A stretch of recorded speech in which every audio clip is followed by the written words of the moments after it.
আসসালামু আলাইকুম এভরিওয়ান। আজকে আমি ব্রিকেট মাছ দিয়ে সিমের বিচি রান্না করব, তাই চিন্তা করলাম আপনাদের সঙ্গেও শেয়ার করি।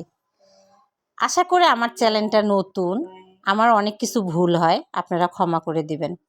এখানে আমি মাছটা ধুয়ে বেছে সুন্দর করে নিয়েছি। এখানে আমি আদা রসুন বাটা দিব, তারপরে মরিচের ফাঁকি দিব, হলুদ দিব, দেওয়ার পরে সুন্দর করে মাছটা মেখে নিব। আমি ভেবেছিলাম ব্রিকেট মাছ তেমন একটা ভালো লাগবে না, বিশ্বাস করেন অনেক মজা লেগেছিল। লোকটা বলেছিল আপা এটা সাগরের মাছ। আসলে লোকটার কথা সত্য, মাছটা অনেক স্বাদ হয়েছিল। তারপরে এখানে আমি সব পেঁয়াজ সব কিছু উপকরণ আমি রেডি করে নিয়েছি। আজকে আমি নতুন একটা পদ্ধতিতে রান্না করব।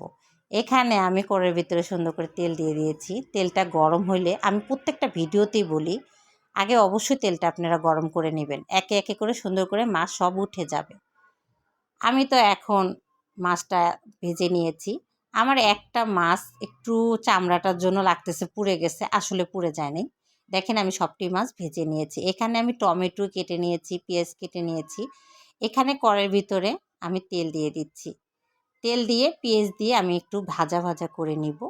ভাজা ভাজা করে এখানে আমি পানি দিয়ে দিচ্ছি, আদা রসুন বাটা দিচ্ছি, কাঁচামরিচ দিচ্ছি, সব কিছুই উপকরণ দিয়ে দিব। এই যে আমি এটাই বলেছি, আমি এটা আমার শাশুড়ির হাতের ছিল, চিন্তা করলাম কাজে লাগাই ফেলি। সিমের বিচিটা দেখেন আমার সুন্দর মাছটা কষানো হয়ে গেছে। আমার কিন্তু এখন আমি সিমের বিচিটা দিয়ে দিব।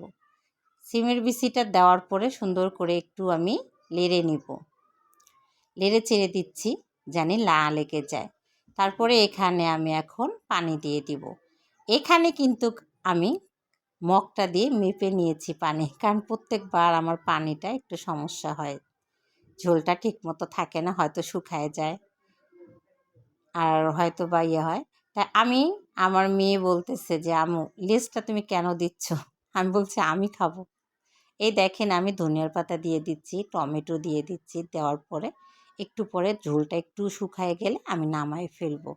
দেখেন অনেক সুন্দর হয়েছে, এত মজা হয়েছে বলার মতো না। এই দেখেন আপনারা অবশ্যই খাবেন, আশা করে আমার পাশেই থাকবেন, লাইক কমেন্ট শেয়ার করবেন। আল্লাহ হাফেজ।